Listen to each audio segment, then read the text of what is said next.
Welcome.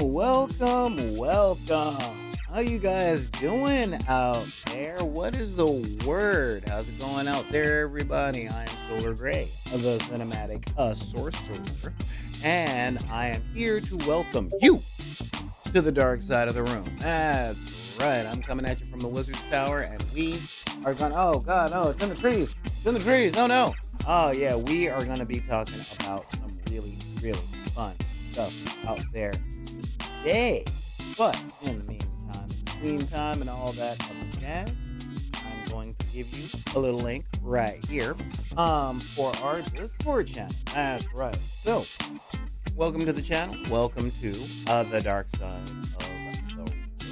And this is a show where we talk about clutch. When I say about clutch, I'm talking about hobbies, escapism, being a nerd, being an outcast, and I don't mean the cool outcast whose baby don't mess around and do gap and don't know how. No, we ain't talking about that kind of outcast because he's cool. We're talking about the other type of all that stuff. So, welcome to the dark side of the room. And, Glenn is back. What's going on, Couch? Along with Black and White Now in Color. What is up? So, let me get all this stuff out of the way. If y'all like our shows, then make sure that it grows by sharing and all of that.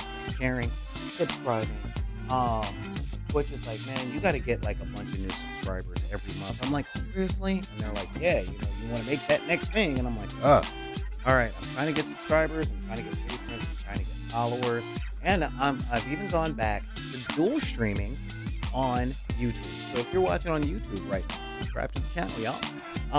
Share the video, let people know what we're here for, what we're doing, all that jazz. If you guys got any questions about any of that, well, it's actually pretty easy. Oh God. Does it support sleep mode audio on the phone? I don't know, actually. I've never had to answer that. But send that question to me in a couple of days over at backinthedeck@gmail.com. BACK. Yeah. It is on YouTube. You can hit me up on backinthedeck@gmail.com. BACKINTHEDDECK@gmail.com. You can also hit me up on the social media that everybody has and no one likes. Okay. And that would be on Instagram and Twitter, because let's face it, everybody has it, nobody likes it, all that. Yeah. So, hit me up. Make sure that we can keep going and all that stuff. And I would really appreciate it if you guys were to head over to patreon.com/VIP, become a patron, and once you hit the certain tier, you get a verbal shout out at every single show that we do, like I do for our Queen tier, and Miss Shannon Boom Boom Lay, Miss Laura Holton, Miss Jennifer Kroll, Miss Taylor Watson, Mr. Noel. That's right. We have another Queen tier subscriber along with our Kangs. We got in Christopher Chalmers and Laura Gross, and of course our ace in the hole, Mr. Joseph Hahn. So, with all that, yeah, I'm trying to get through all this stuff a lot faster. But here's the thing. All right, there we go. That's us. We got a lot of stuff to talk about today, y'all. I decided that I was really going to tackle something today. As you guys know, I run a lot of games. Okay, I run a lot of games. I talk with a lot of new players.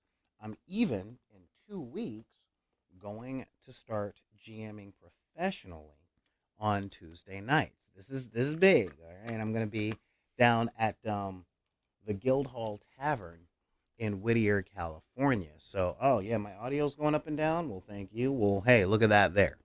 I'm going to be at the Guildhall Tavern on Tuesday nights. For people that want to sit at my table, you can get tickets and all that stuff through Roaming Dragon Games. So, if you like nights out and you want to have a night out, play a game in person at a place with really good food and really good drinks, come on down and see me sometime, that kind of thing. Because I get a lot of people saying, man, you should actually run a game for us. And I'm like, and the COVID.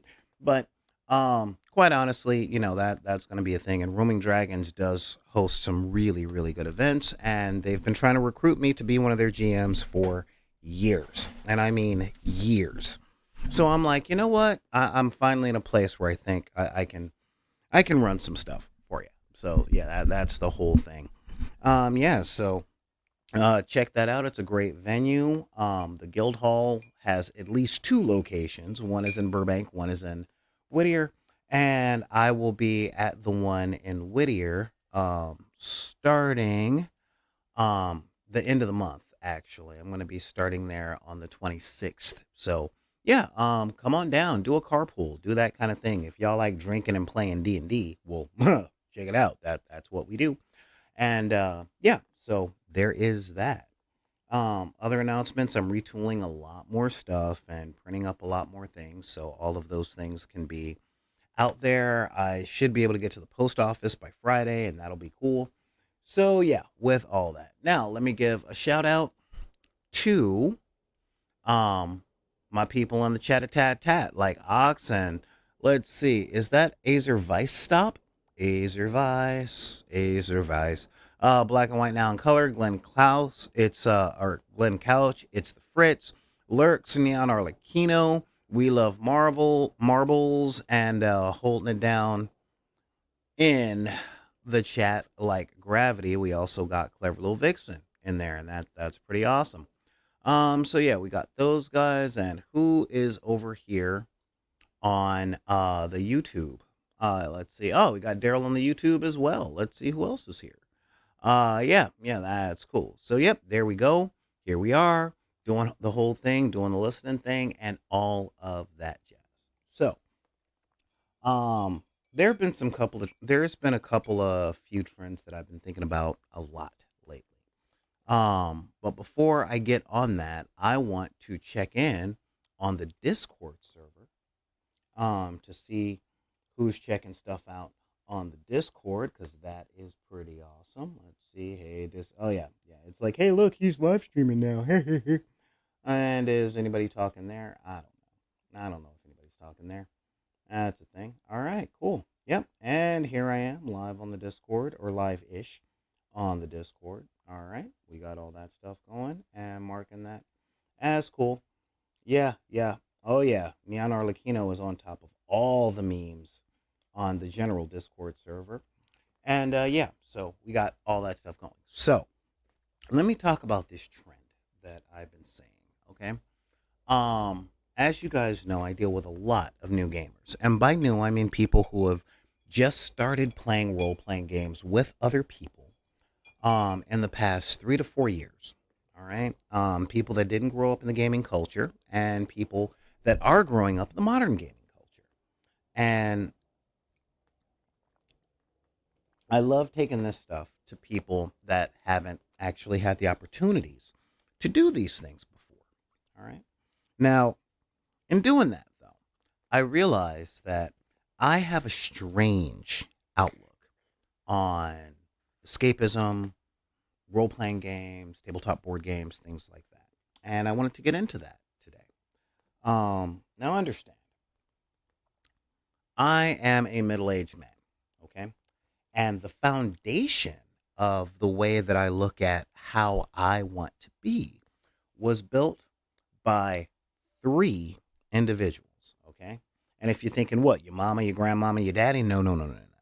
I mean, they put in a lot of stuff, but the ones that really, really, really stuck, okay, with me were Fred Rogers, LeVar Burton, and Kermit the Frog.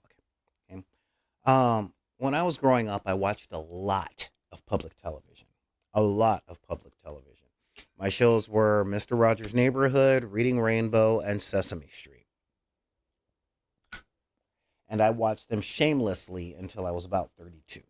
Okay, that was about when Fred Rogers passed. And I took a lot of those lessons to heart. Okay, because for those of you guys that don't know, I didn't grow up with a father. All right, so I had to find male role models where I could. And Fred Rogers and LeVar Burton, those two, man, um, they instilled a lot of big principles for me. Okay. And they gave me this foundation of hope, hope and strength and wonder that seemed to have been missing on my block in particular, and what I've come to see is in the world. Um, Growing up, we had all the other stuff. We had Transformers and GI Joes and all the other stuff to watch on TV, and it was interesting because even back then, I saw the propaganda in the commercials. The commercials of He-Man saying, "Buy this toy, buy this toy," and eventually, they started having the lessons at the end of the episodes, right? Um, and knowing's half the battle, GI Joe type thing. Um, but one of the biggest things. Oh, what is this? Hey, Glenn, cheering. Thank you, man. Thank you. Um, but yeah. So real talk. Um, when I was growing up, I had all those things, but Mister Rogers, was the one that taught me about being kind. Okay. He was the one that taught me about um, being nice to people, being considerate, um, treating everyone like they're special, but never forgetting your own specialness. LeVar Burton and Reading Rainbow opened up a whole world that I didn't have access to. Without the book Easy Origami that I saw on Reading Rainbow, but you don't have to take my word for it, I probably wouldn't have had very many toys as a kid because I did origami and I always made, I made all these origami things. And and the fact is, the real fact is with that, I ended up having a mindset that I didn't know would eventually not be normal. Okay? Um Now, I'm going to let you guys know like there's a lot about me that y'all once you hear it, it's like, no, yeah, that makes sense. Like, when I was growing up, I had a favorite movie, or at least I had a favorite movie that was aimed at me, because everybody's got like a kid's movie, and this is the 21st century. So, fact of the matter is, people are like, yeah, man, I'm a Disney kid. I watched all the movies of the Disney Renaissance and Little Mermaid and blah blah blah. Blah. And my favorite story as a child, my favorite kids movie was The Neverending Story. Okay.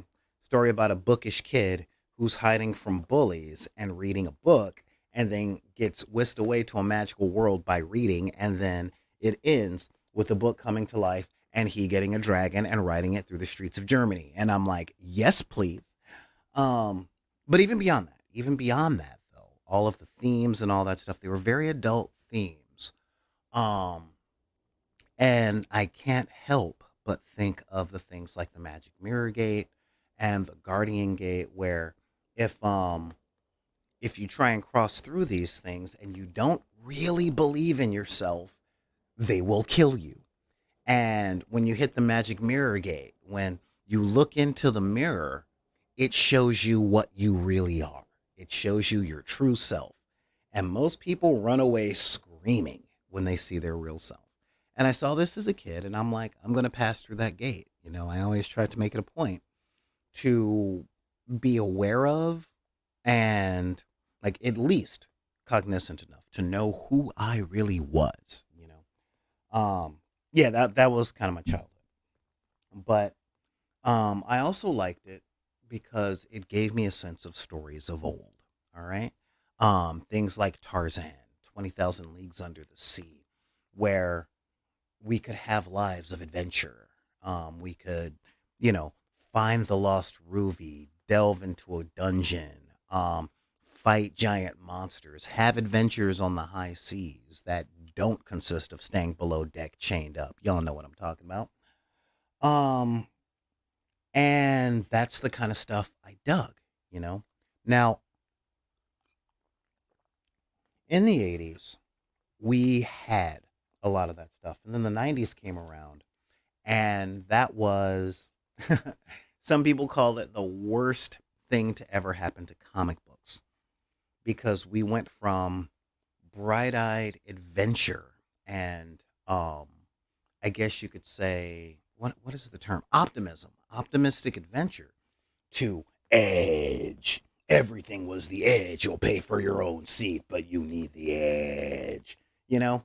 Um, where it became about realism and darkness and a lack of hope and a sort of milieu that formed over pretty much like adolescenthood and society and all that stuff. And don't get me wrong, I was it was funny. I had a dark nature as a teenager, but there was always like a burning fire of hope inside me, you know? Um I hung out with the goths because I like vampires, I like horror movies, and the girls were really cute and I was 13. What do you want? But underneath my um my shirt with the cravat, and my fitted vest and my long trench coats, and the fact that I looked like the evil lost member of Prince's Revolution. Underneath that was my tie dye. you know, I always had this really big thing of you know, um, I always had this big hope. I remember when I went to the Renaissance Fair for the first time. I'm like, a whole bunch of geeks that are into history, like being in the same place and playing pretend. This should be awesome. I finally have friends. I belong. Wrong, wrong, wrong, wrong. Once you get there, it's everybody acting like all the people that were um everybody that treat them poorly. It's like it's my turn to be King Poop on Turd Mountain. But when I think about the stories of old and the adventures on the high seas and the adventures of slaying monsters or going on quests and things like that, I always thought that was cool. And those were the games of pretend that I played with my friends across the street in the park. You know, we would climb a tree and we would be like, no, I am the dragon. I'm in the tree. Ah, this is my castle. And that was always the stuff that we did.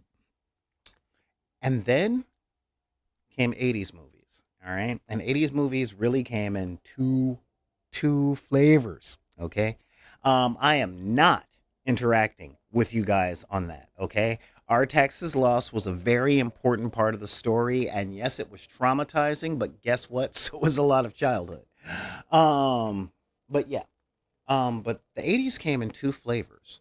And that is, we're suburban white kids who have fun doing all of the things that we're not supposed to do, and slasher flicks. I mean, that was it.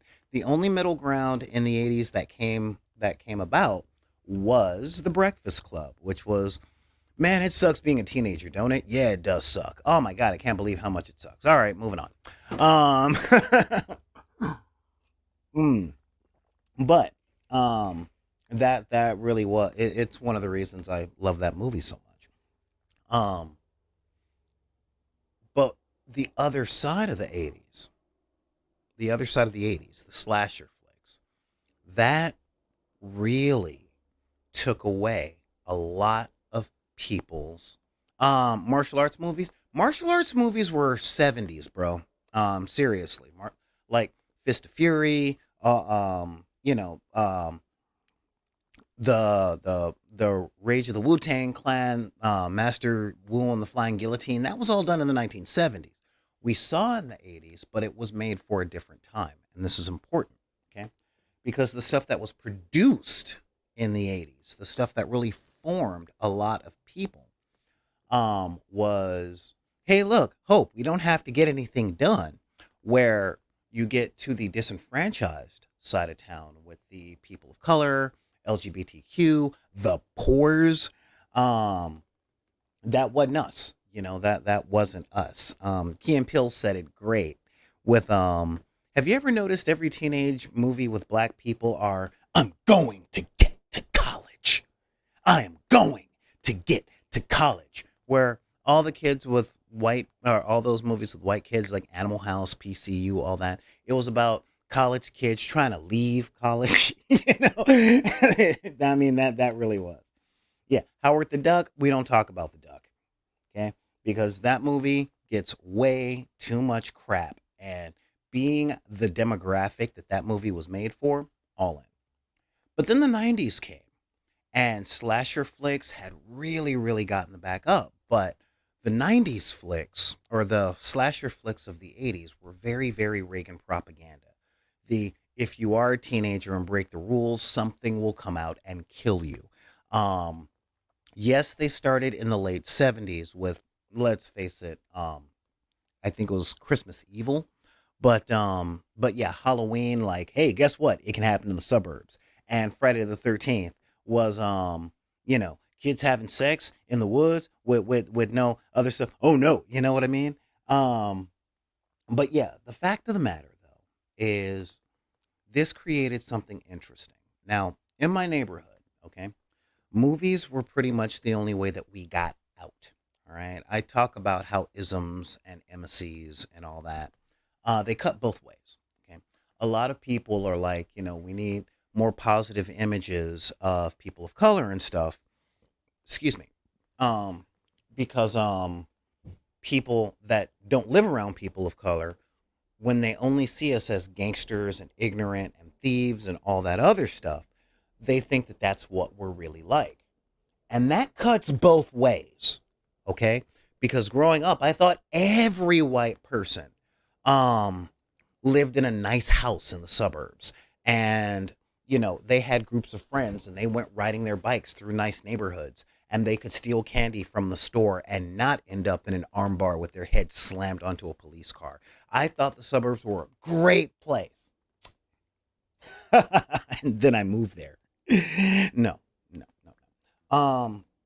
But this is really a thing because once I moved there, I learned about the oppressive thing and all that stuff, right? The fears, the internal stuff, and I'm like, well, I guess life just sucks everywhere. But in my escapism, it doesn't have to, you know. And this is real. This is really real. All right.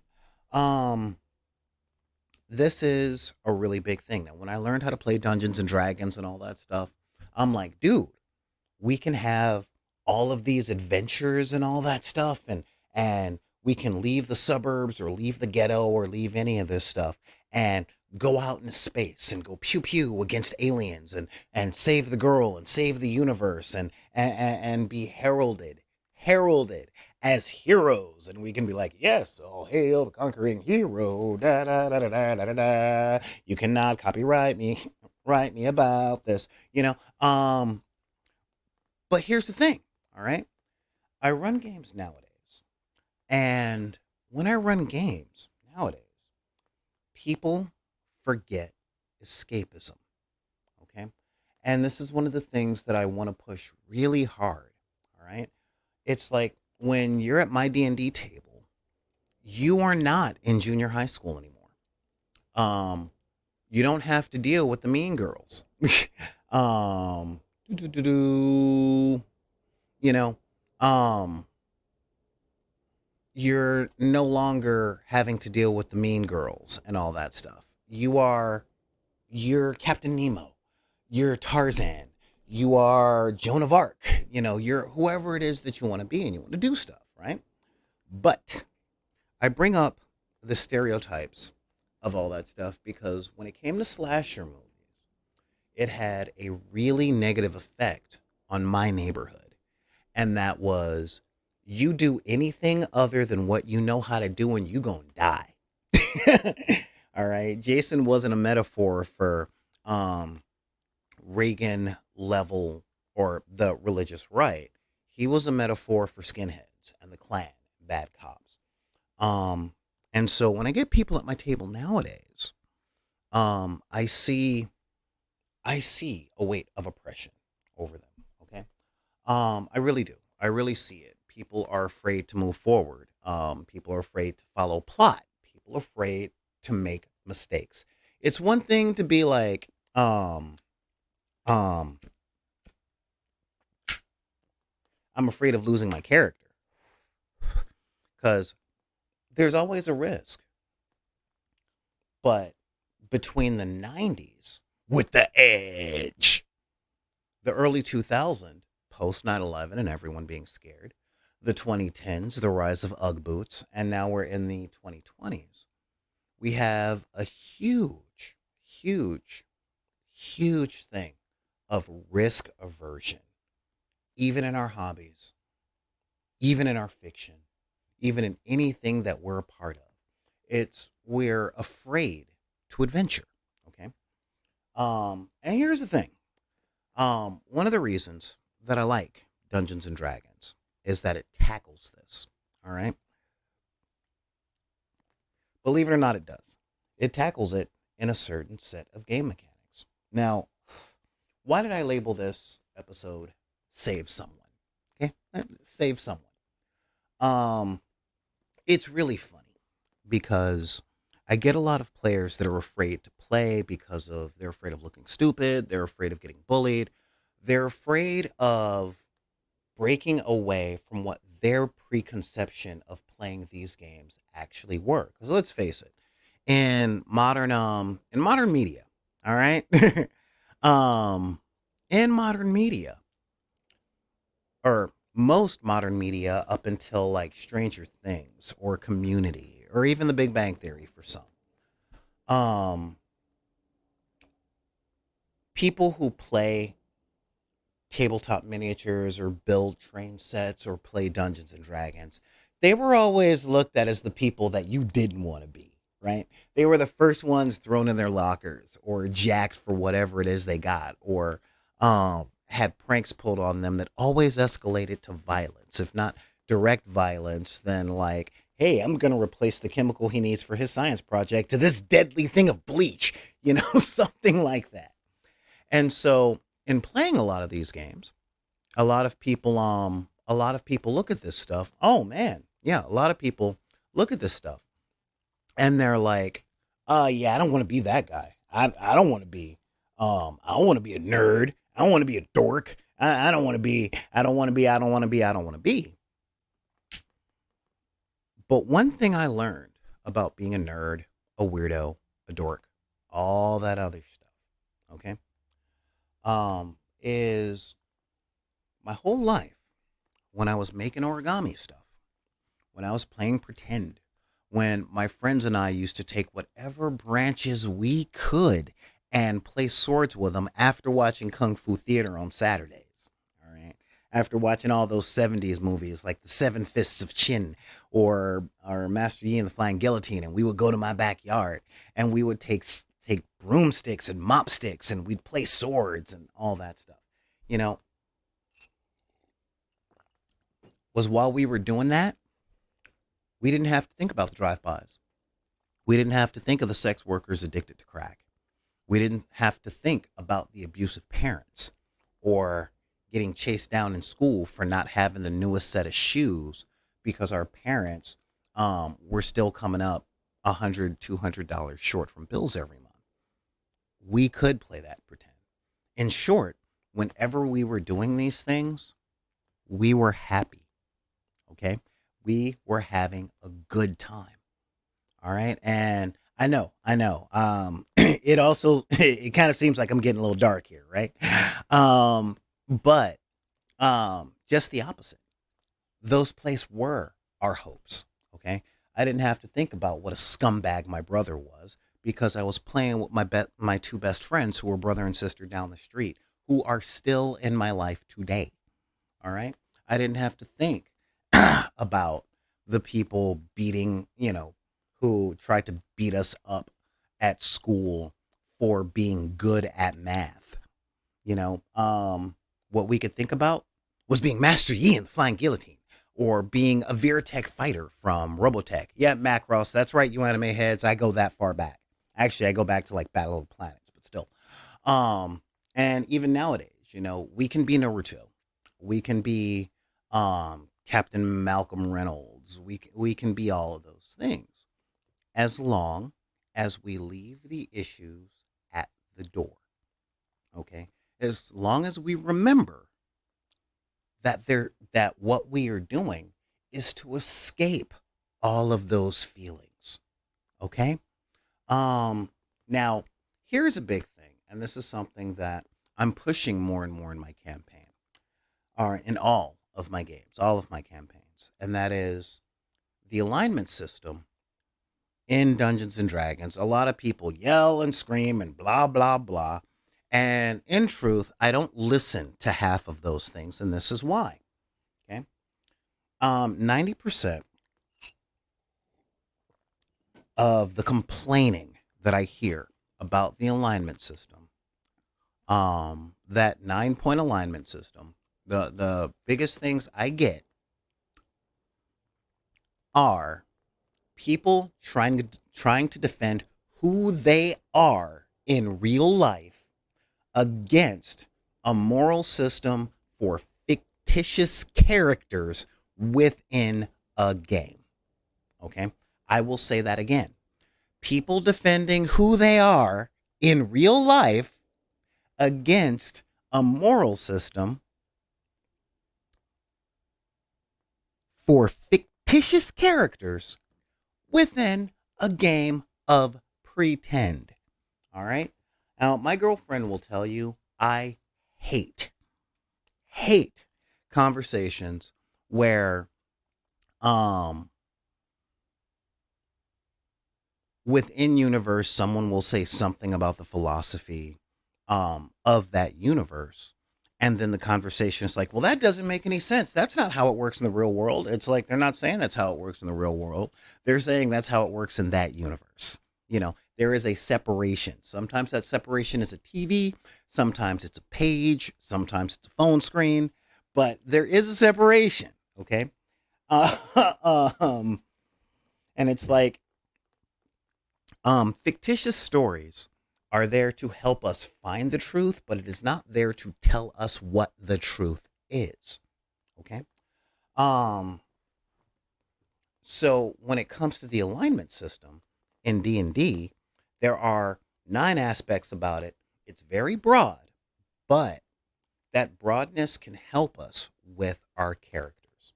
So let us take a look at what that alignment system looks like. Okay. Um, I meant to pull this up before I started recording, but I didn't. So that's just what it looks like. Um, Alignment chart. Now, just just give me an image. Come on, just give me an image. All right. Um, Now as far as the alignment chart goes, do do do do do.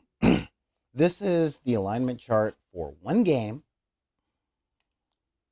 but let's see, open image. There we go.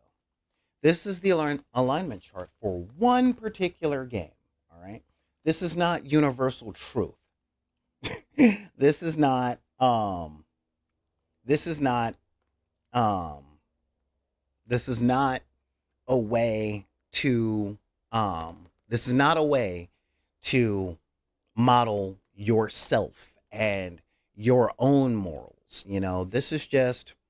This is literally something that cute. This is something that's used for a game or a series of games, but they can be tools for writing your fiction. So let's take a look over here. All right. When we look at the alignment chart, we have nine alignments. All right. And in truth, they're simple alignments. All right. Um, ah, ah, Wrong one, wrong one, wrong one. Go back, go back, go back, go back. I'm like, what? No, man, this was what? Huh? What is this? Uh huh, uh huh. No, no, that was all weird and messed up, and I don't like it. And here we go. That's what I'm going to do. Yeah, that's the one. Nope, that is not the one. All right, heading back. Yeah, I am so prepared. Uh huh. Nope, that's politics. Don't want that. I have no idea who those characters are. We're moving on. Ah, there we go. There we go. One kind of based on Star Wars. All right. Because there are many. Nope, not doing that. Going here. Pop, pop. Yes, we're going to kill that one. Ah, and we can kill although that one was my favorite. But yeah, so there are nine, nine charts, or should I say nine levels of alignment. And this comes down to good, evil, whatever. Okay? So let's take a look here. We have lawful good in Yoda, neutral good in Luke, chaotic good in Qui Gon, lawful neutral, true neutral, chaotic neutral, lawful evil, neutral evil, chaotic evil, i.e., um, lawful, chaotic, good, evil. That's it.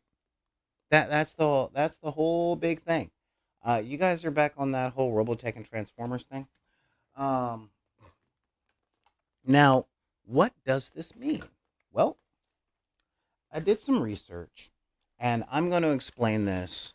Um, I'm going to explain this in a little more depth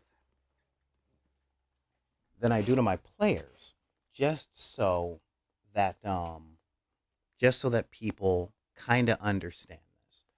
Okay? Um, what does this game mean by good? Well, good is normally associated with respect for other living things, you know, dignity for other people and other species, and a selflessness, i.e., I'll suffer a little so that someone else can thrive. Not a lot, not martyrs, just, you know, um, the idea of your survival is more important than my comfort. Okay. What is evil? Well, evil comes down to harming things for pleasure, um, oppressing people, murder. Not I kill in self defense, but I kill because I think that you might do something like disproportional violent responses. Um, Very little compassion for others and selfishness. Okay, and that is looking out for number one. Now, um, as far as the neutrality on that, all right, um, it literally is somewhere in between. All right, um, it's like they're not really selfless, um, for people in general, but a neutral aligned person can take or leave the world, but they are loyal to their friends. You know, that's the ones they care about, their party. Um, they a neutral character, like a real neutral character, is like, well, if you got to kill me, you got to kill them, but they will stand up against killing of, say, the innocent. All right, like we didn't have to burn down the orphanage, dude. We just needed to kill the headmistress. The kids didn't have to go. That kind of thing. Um, a great example of that kind of neutrality would be George Clooney in From Dusk Till Dawn, or um, um, anyone that's willing to do what they can to save something else. All right. Um, Now, when it comes to lawful, neutral, and chaotic, okay, lawful tends to skew to the side of honor and trustworthiness. Now, understand, I'm not saying that those things are good. Okay. When I say trustworthiness, a lawful character don't lie. They really don't lie. Um, they really are the types of characters that are like, you know what? I am a being of my word, and I give you my word that your entire planet will die. you know, um, yeah, they're trustworthy, which means you can rely on them to do what they say they're going to do. Whether or not what they say that they're going to do is good or bad, you can count on them pulling through. Now, if you're from a neighborhood like I'm from, um, our parents were lawful as crap. Okay, just my mom was notorious for popping by my school, in the middle of the day to find out what I did wrong. And she's like, "Oh, make no mistake, you are getting beat when you get home." And I could trust her on that. It's like, no, no, seriously, you getting it when you get home. Oh, you gonna get it. You gonna get it hard. Anyway, girl, how's it going? All that other stuff. Oh, no, no, no, I'm gonna go beat my child. And I'm like, maybe she'll forget. She never forgot. I mean, seriously. Um, so yeah, they are trustworthy. Um, you can rely on them. You can really rely on a lawful character. You know, it really comes down to law means, do they have a code? Do they live up to that code? All right. Um, Now these things have a reverse side. You know, like closed mindedness. You know, lawful people are reactionary. Okay, lawful characters are reactionary. It is, they broke the code, they are going down. There are extenuating circumstances and maybe the code doesn't work. They broke the code, you know, or they followed the code. Yeah, but they hurt hundreds of people. I know. I My favorite example, a lawful character in modern media is Okoye in Black Panther. After Killmonger takes over Wakanda, spoilers, but the movie is 3 years old and it was the highest grossing one in the world at the time. So if you ain't seen it, that's on you. But when Killmonger takes over Wakanda, okay? When Killmonger takes over Wakanda, Okoye is like, I can't join you guys in a rebellion or running away. I serve the throne. And according to our rules, he won. He's the king. I don't like him. I don't like what he stands for. I don't like what he does. But he won. And I serve that chair and whoever's in it. And I'm like, you go, girl. A lot of people are like, oh, no, no, no, no. You gotta stick with T'Challa. T'Challa's the main character. And she's like, this is what I do. This is my job. These are the rules. And we follow the rules, even when we hate it. And that is the traditionalist that comes along. On the other side of that coin, okay, we got chaotic. And chaotic is freedom, adaptability, also recklessness and irresponsibility. Okay? If a person is chaotic, or if a character, I don't even want to know what's going on outside of the studio. I hope you guys can't hear that. Nope, you guys can't hear it. Okay, cool. Um, yeah, when a character is chaotic, they do whatever. They're like a dog chasing cars. The do I really look like I'm somebody that has a plan? um, you know, a chaotic character takes a look at having a code, but it's not really a code that they follow. It's not a code anybody follows. They do what suits them at the time. All right. Now that freedom and that adaptability can come in very handy, because if the rules aren't accomplishing what you're needing to accomplish, then break the rules and get the job done. I grew up in a chaotic environment. Okay. Back in the 80s, during the drug crisis, people had to pay their rent. It was that simple. The law said you got to make money legally and all that stuff. But when there are no jobs and no transportation to any jobs, but the bills keep coming, you got to break the law to pay the bills. The chaotic people break the laws that don't work or that just don't suit what their purpose is. And that's the key to these whole things. And the neutral people, neutral, sometimes yes, sometimes no. I know a lot of people consider me lawful good. In truth, I'm neutral good. You know, um, because a lot of laws are not good. A lot of laws hurt people. A lot of laws prevent people from getting hurt. I am all about traffic laws. Give me a speed limit and a definite way to drive down the street. I want everybody driving down the street the same way, at a speed that means that these people won't be plowing through pedestrians or schools. Okay. All right. I'm with that, you know. But again, if there's no work, okay, if there's no work and bills got to be paid or else my kid won't be able to go to the doctor to get sick, yes, I will steal. You know, I will do whatever it takes to take care of the people around me. I will try and do it as lawfully as possible, but when those options go away, then I will do what I got to do. All right?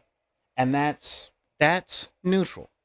Okay. Now, the difference between neutral and chaotic is chaotic just goes straight for what they got to do, unless the laws are so obvious that they can see it right out. Okay. I met a chaotic person once. I was helping them through nursing school. And I'm like, yeah, no, you can totally do all this stuff. And wait, you've got the money to pay for your books. Yeah, but I'm going to steal them. Why? Why are you? What else do you need that money for? Your bills are taken care of right now, and like what are you gonna do? Are you gonna buy like another dime bag of pot? Just pay for your school books, you know. um, so yeah, it is really a thing. Okay, but when it comes to putting these things together, all right, putting these things together, there seems to be a very small mindset, and when I say small, I mean um how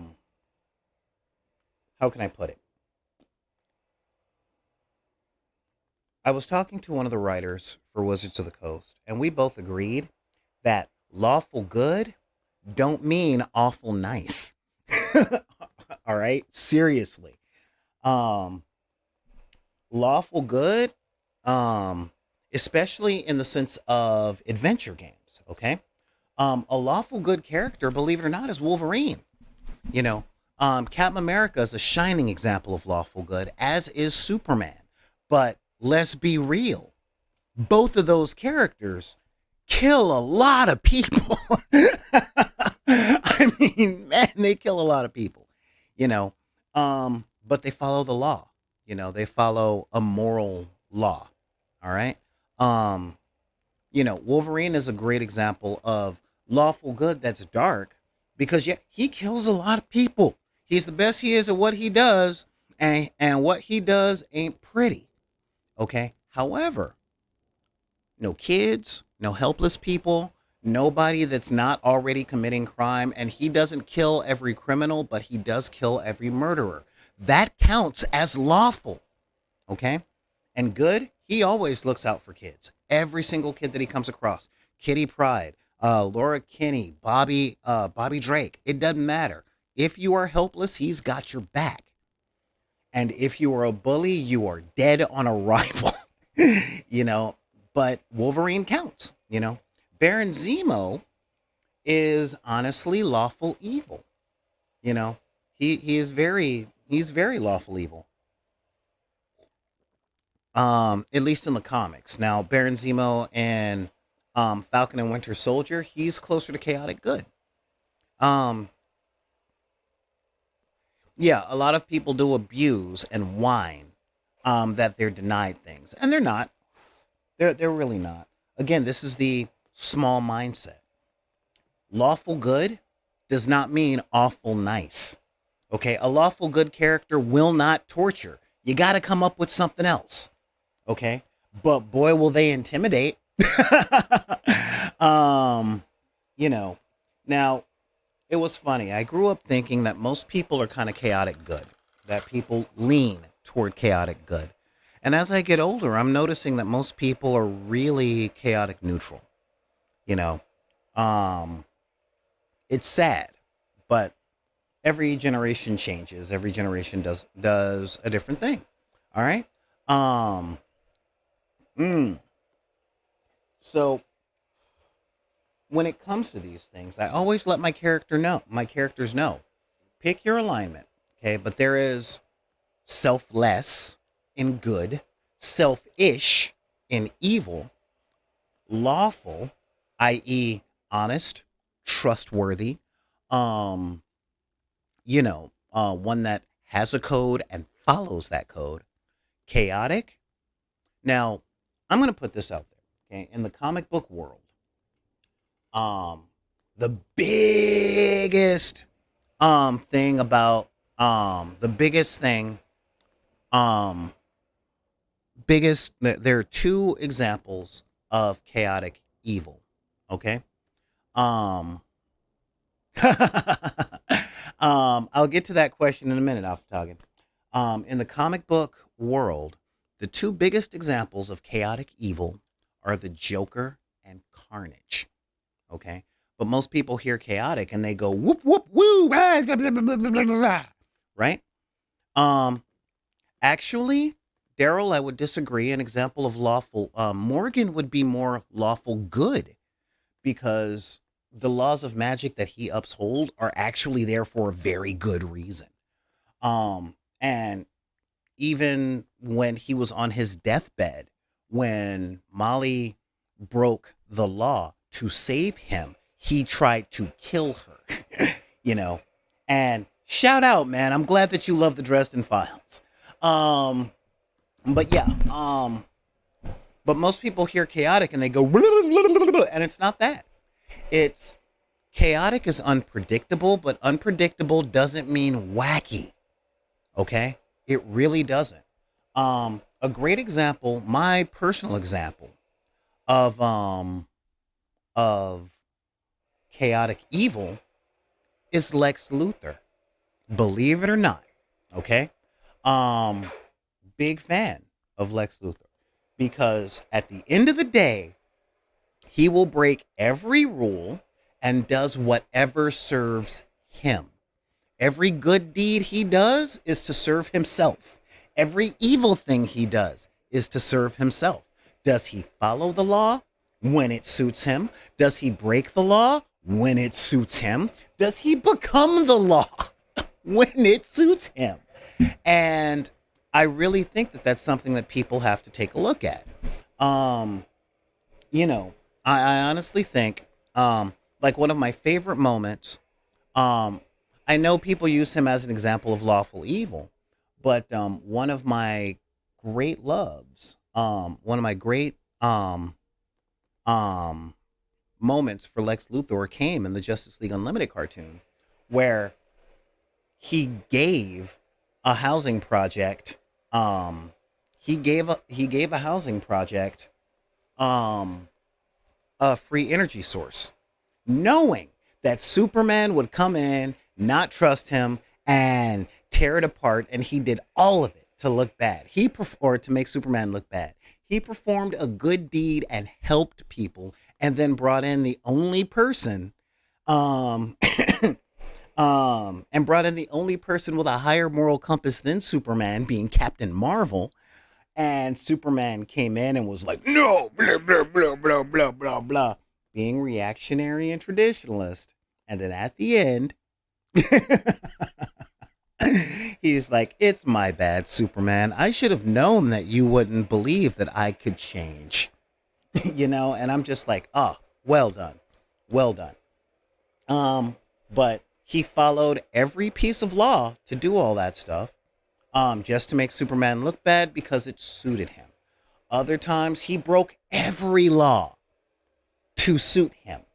And I really dig that. Now, to answer your question, Alpha Toggin, let's see here. What do we got? Your question from a little bit earlier.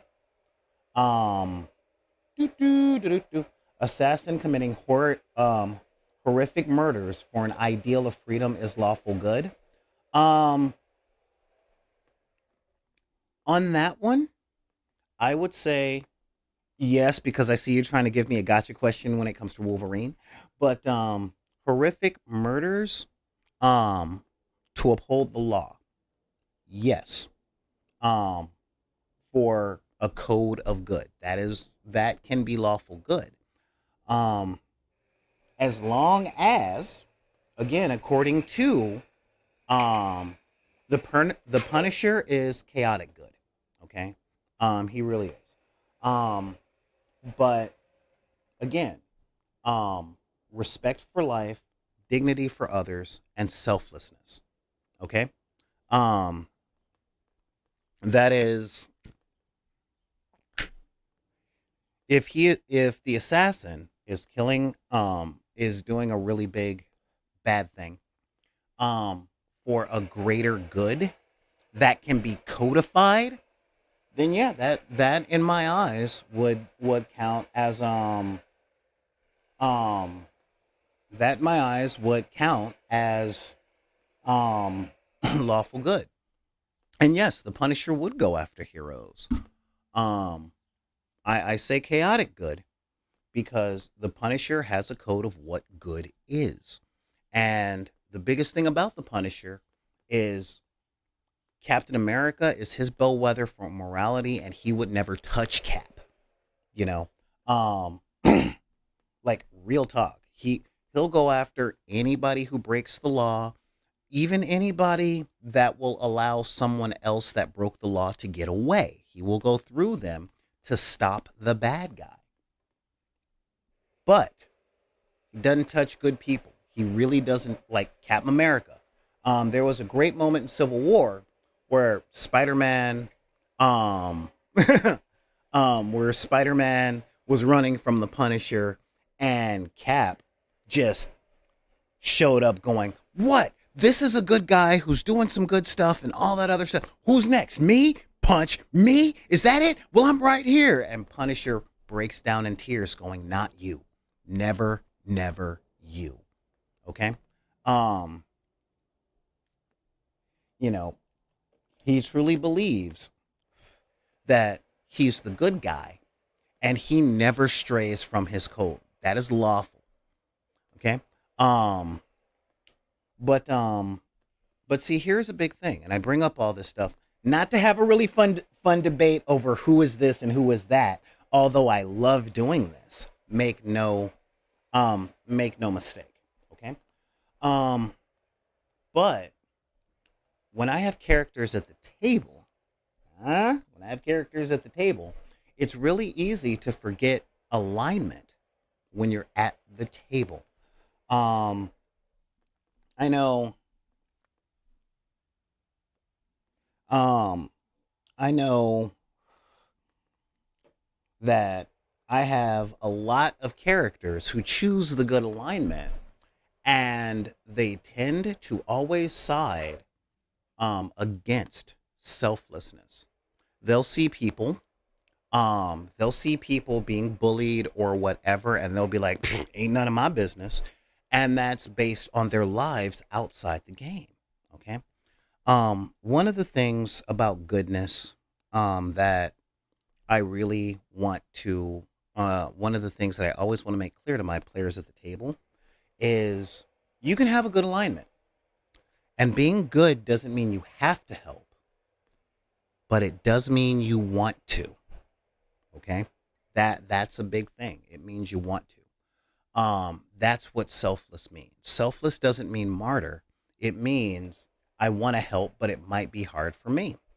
You know? Yes, virtues and vices instead of alignment. I like that from White Wolf too. Um, you know, but we're just talking about this. We're talking about this idea in relation to characters. Okay? Um, and players. You see, a lot of players want to play the lawful good, but they always look out for self preservation. They're always afraid of getting hurt. They're afraid of taking a risk. They're like, um, that monster that's killing that town might hit me for 4 hit points, and I don't want to lose the 30 that I got. So we'll call the authorities or something. You see what I mean? And the second bit, and that really is a second thing, is the lawful evil thing. Now, lawful evil, um, the lawful evil thing is something that people don't quite get either. Um, you know, I look at, well, when I think of lawful evil, because of my background, I think of Jim Crow. Okay. I think of the black codes. I think of, I think of all of those things that my grandparents and my mom and me on certain levels have had to deal with over the course of our lives. Okay. Um, because there was nothing unlawful about that stuff back then. It was horrible. Okay, it cost people their lives. Um, I mean, it really comes down to, well, this particular act hurts a lot of people, but since the law doesn't consider them people, meh, you know, and that is not cool. All right. Um, but when it comes to that, when it comes to upholding laws that are harmful, okay, and we see a lot of this in dark stories, right? Uh huh. Hang on. Example of lawful neutral is like Morgan. Okay. Yep. Yep. Mm-hmm. Mm-hmm. Mm-hmm. Banu Hakim. Hmm. I'm not quite sure who that is, Daryl. But ooh boy. Um, yeah. It is. It is. A lot of this stuff comes down to, you know, when you're looking at fifth edition Dungeons and Dragons, even third edition Dungeons and Dragons. Um, they'll give you the underworld, and they make the difference between devils and demons, between lawful and chaotic. Okay, demons are chaotic evil. They will screw everyone over. They will do whatever. Well, but lawful evil, you can trust. You know, you can really trust lawful evil.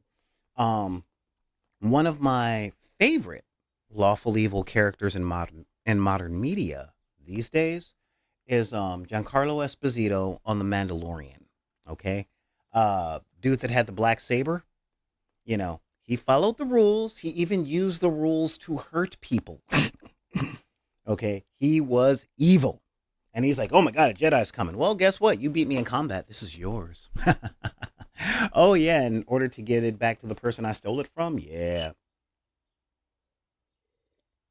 you know, um, and that is kind of the way that I dig. So when it comes to thinking about your guys' characters, and this is big because again, I named today's character Save Someone. And why is that? I see a Moraine, or not a Moraine, but an influx of players who will take the good alignment and never save people. They won't take they won't they won't take the missions to help people unless there's money in it for them. Um and they don't really have that respect for life, you know. And I get it because being born in the 80s, having a moral code, or I guess you could say some kind of moral code by the 90s, and being an adult in the 2000s, I've seen the world change. Okay. I'm one of the last relics of Mr. Rogers and Reading Rainbow and Sesame Street. Um, I know that currently we live in a world where you don't stick your neck out for people. Okay. I know that. I know. Um, it's actually funny when I see someone broken down on the side of the road. When I stop to ask if I can help them, they're already primed to think I'm there to hurt them. You know, we've taught each other to always be afraid of everyone else and to always be paranoid that if a person isn't already in your very small circle, then they are going to hurt you. And the biggest thing, the biggest thing is that when we sit down at the gaming table or pick up the book, okay, we can argue realism all day. But we get involved in these things primarily to escape those laws, to escape the way the world is, so that we can have some sort of break in a world that's different. Usually it wasn't the case in Washington State when I lived there. I was already in SoCal. Yeah, yeah. Um, oh yeah, and you were in Orange County, California. That place is special. Um, yeah, the lack of goodwill and assumption of ill intent. I know what you're talking about. I got you. Um, and yeah. So real talk. Um, Um, when we sit down at the table and we create characters, the things I gotta say is save someone. Just save someone. Um, why is it that this is important? Because most adventure stories require doing a thing to save other people. Okay. And it feels surprisingly good to even pretend to do something kind. Okay. I'm a big fan of doing something nice for a stranger, holding a door open, um, offering to take offering to take the groceries of an old lady to her car, you know. Um, but the thing is, I see a lot of people at the table and they are so paranoid and think that I, as a GM, are out to get them that they ignore story hooks. They go, "Oh, well, that person needs help. Oh, well." Um, and that is a way to play, but it gets really boring unless you're proactively committing evil. Okay? If you're ignoring the good, if you aren't trying to rescue people or aren't trying to turn a good act into something advantageous for yourself, then are you even playing? That's a question. Um when we sit down at the role playing table for 70% of the games that are out there. And this is something that I see more on the gaming table than I do in video games, and I'm still trying to figure out why. Um be a hero. Take a risk, you know? Um like seriously, be a hero. Do those things. Okay? Yeah, there are stories of hostile and misguided GMs. I ain't gonna lie. I had to stop watching Crit Crab because I got tired of the horror stories. Okay? Um this is the thing I always try and remind people. Okay? There must be something good about it if it hasn't gone away yet. All right? Something good about it. There must be some kind of benefit. Nothing is all good or all bad. A lot of things are mostly good and mostly bad, but nothing is all good, all bad, you know? Um, I know I've dedicated my life. Um, I know I've dedicated my life to understanding things, to understanding people's points of view, to really try and find the game behind the game, the conversations behind the conversations. It's yeah, Crit Crab and All Thongs D&D. Yeah, seriously. Um, yeah, so many horror stories when it comes to that. Um, what's good about Monsanto and Nestle? Most of us like candy. Okay, I hate the Nestle Corporation. I don't think people should have to pay for the thing that falls out of the sky. And this company made it terrible. Like, is trying to make it illegal to collect rainwater. I mean, come on. However, I grew up on Nestle Crunches. It ain't the best chocolate, but it's better than no chocolate. Not to mention the other candies that they make. I mean, it's a thing. All right. Um, but as I was saying, um, when we're at the table, um, like real talk, when we're at the table, we're at the table to be a character in a world that we don't live in. I ain't gonna lie. I don't want to live in Faerun or Planescape. Definitely not Dark Sun. Don't get me started on not living in the H.P. Lovecraft universe. No, no. Okay, this world is hard enough. I don't want to know what it would be like if dragons were real. Okay, you guys in the comments are talking a lot about Nestle. Can you imagine if a corporation had an army of freaking dragons? No thanks. Um, yeah, Fatagan, you're right. The world of darkness is worse. You know. Yeah, it's true. Neon, you are absolutely right. I would not survive the HP. Actually, I would survive the HP Lovecraft universe because I open so many books. I would just be way more crazy than I am now. uh, If you guys haven't played Call of Cthulhu, it is way more possible to go insane before you die. um, but yeah, like these are the worlds that I don't want to live in. 24 hours a day, 7 days a week. I still have hope for this one, but I do need a break. You know, I need a break from you know the history of the United States, the economic problems that are going on, the fact that most of the people I know aren't joyful in their lives because of all this stuff, you know? And it gets heavy. It really does. Um so yeah, when I sit down at a gaming table, I'm like, let's what? There's a treasure to be found. Let's go find that treasure. Okay, truth be told, if I found a treasure in real life, I'd be like, hey, let's go find that treasure cuz I'm broke. Um but yeah, so the real talk, we like Indiana Jones movies, at least, the first 3, because um we like adventure. We like worlds bigger than we have access to.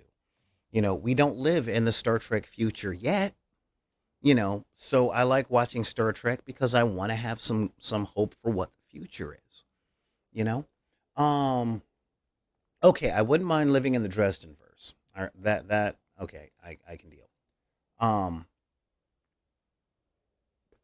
Daryl, you got it exactly right. The hypocrisy of living is hard. So when we sit at a table, um, we kind of want to stop the bleed between the world that we live in and the world that's coming. Okay. And that's big. That's really, really big. Okay.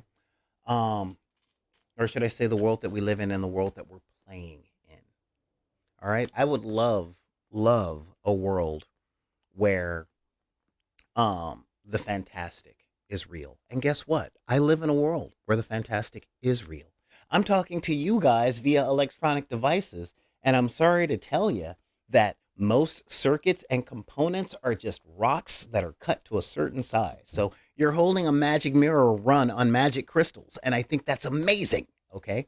I love the airplane, a giant tube of steel that we ride across the planet. That is so cool. All right. But it does have its downsides, and sometimes I need an escape from that.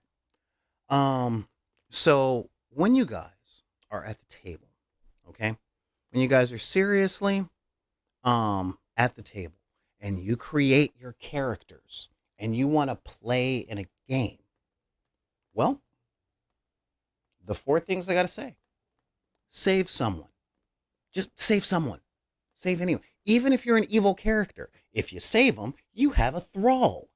Okay, unless you're playing a necromancer, then let them die and then raise them up later. But save someone. Don't ignore story hooks. Engage in the stories. Don't just be like, nope. You know, try to be a hero for whatever side you align yourself with. Be a hero. You know, at worst, you Leroy Jenkins it, and then you either write up a new character for that game, or if it's a total party kill, then the GM pushes the save button before rocks fell and everyone died. It's a game, it's not life. And the alignment system is a really good way to look at that. Okay. Not would my character do this, but would a character who is lawful good do this? Would a character who is neutral evil perform this act? These are tools to help with the actions of the characters as they come up. That's why it was put there.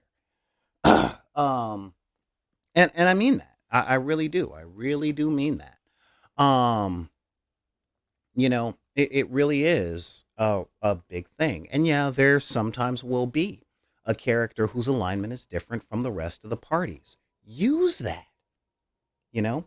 Um, there's the quintessential brain exercise of the party wants to torture an orc to get information out of them, but the lawful good paladin doesn't want them to. Okay, how do you handle that? How do you get the information without torture? Or what do you do to the paladin so that they're not around? Or how do you convince the paladin? Now in 5th edition, things changed up a little bit. Okay. Um, Paladins are no longer locked to alignments. One of the things the fifth edition did that I liked a lot was they separated alignments from classes and races. Okay. Um, because real talk, um, looking at a character class like a career path opens up a lot more stories, you know? Back in my day, you had to be lawful good if you wanted to be a paladin. Okay, cool. But they didn't have, I think for like 25 years, there was no paladin for evil gods. There were no bad guys on that level. You see what I mean? That had to be homebrewed um, for a lot of people. And now that they have an oath, come up with that oath. A paladin does have to be lawful. Okay. Um, but still, oh, Ghost Rider, that's a good example. That's a really good example of a lawful good character. Lawful good, but not lawful nice. Because he's like, everybody's bad. Everybody's done something bad. Look, penitent stare. This is all the pain that you've caused. No, you know. But yeah, I really do. I get the change. Anti paladins weren't really official until like 3.5, so we're talking 30 something years between when paladins were created and when anti paladins came out. Um, so yeah, I mean, and yeah, the Pathfinder system, but again, we're talking D&D. Pathfinder, it's its own animal, and it's got a lot of things that are better than a lot of things that are better than fifth edition, a lot of things that are worse because, well, yeah, it's a thing. Um, so yeah, it is really a thing. But when you're using the alignment system, okay, um, yeah, when you're using the alignment system and you're wondering like what should my character do? Or, and this is a really big thing, okay? And this is a really big thing. When you're thinking about doing something because you would, I'm not saying fall back on the, but it's what my character would do. Your alignment system will give you either what you would actually do or at least why, and that's a big one. That's a really, really big one. One of the reasons that I love role playing games is not from the improvisational standpoint, and not really from the combat simulator standpoint, but from a storytelling standpoint. We have so many sets of rules in so many games that can help us flush out a three-dimensional character, and I think that's really neat. Okay, and I mean that it's really, really, really neat. Um, isn't it selfish to plan for the long term in your own best interest? Honestly, I don't think so. It all depends on if your plan serves your best interest at the cost of others. You know, I mean that's the big thing. Um, yeah, there you go. You guys can have that philosophical conversation. And speaking of philosophical conversations, we've been here for almost an hour and a half today, and I've got to prep. Well, I got to see if I'm running game tonight because one of my players has been out of their state into another state. But what do you guys think? Leave me some comments. Share the video. Um, Again, I have the discussion. I ain't here to tell you what is true, what ain't true, all that stuff. But I like having the talk. All right. So what do you guys think? And how would you guys run it? I would love some examples from your stuff. Let me give a shout out to my folks in the chat. Y'all are killing it today. Holding it down like gravity. We got Clever Little Vixen. We've got Ox2. We've got Onivia. We've got Optogen. I believe that's Acer Vice Stop. Black and White Now in Color. Commander Root. Erica Finberer. It's the Fritz. Legend of Noland. Lurks. Neon Arlecchino. Red Hulk 05. I'm glad to have you back, man. Vixabel Cosplay. And We Love Marbles. And over on the YouTubes, we got Daryl So yeah, I'm loving this discussion. I want to have some more discussions like this, and I probably will. But in the meantime, join us tomorrow, okay? As we tomorrow, well, we're done with the dark side of the room for this week. But tomorrow, we gonna be busting a recap on Moon Knight episode 3. All right. Yeah, I know Love and Thunder is dropping next week. Hopefully I can get to the movies. That requires money, and I don't make that much because not enough people subscribe to the channel. Hint, hint, nudge, nudge. Or some people. Oh, well, yeah, the trailer dropped. Um, and a few more people should actually head over to our Patreon at patreon.com/BID_P. Become a patron, all that. Get your shout outs, get your rewards, all that jazz. But in the meantime, I want to thank you guys for showing up. We covered a lot today. We covered a whole lot today. From, from trying to save people to what the alignment system means to bleed over from outside of the game to inside of the game to not forgetting escapism. There's a whole bunch of stuff that we talked about. So share this video, give people the link. Of course, it's on YouTube as well. And like I said, major shout outs to all of you guys. Thank you so much. And join us tomorrow. As we do, like I said, we're going to bust a recap. Hopefully, I'll have DW McCann with me tomorrow. If not, I'll be busting it by myself. We're busting a recap on Moon Knight Season 1, Episode 3. I'm looking forward to it. I'm about to go watch it right now.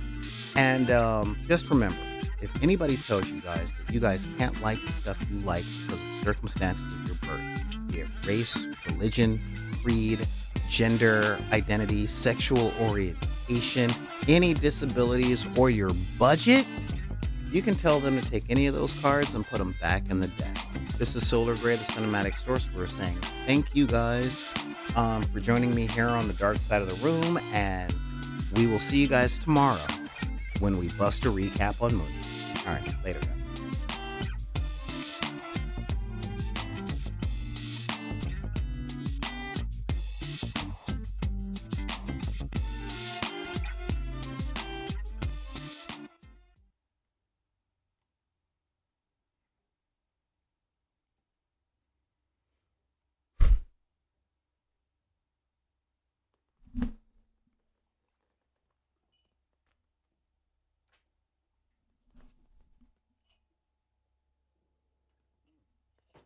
Oh man, let's save somebody.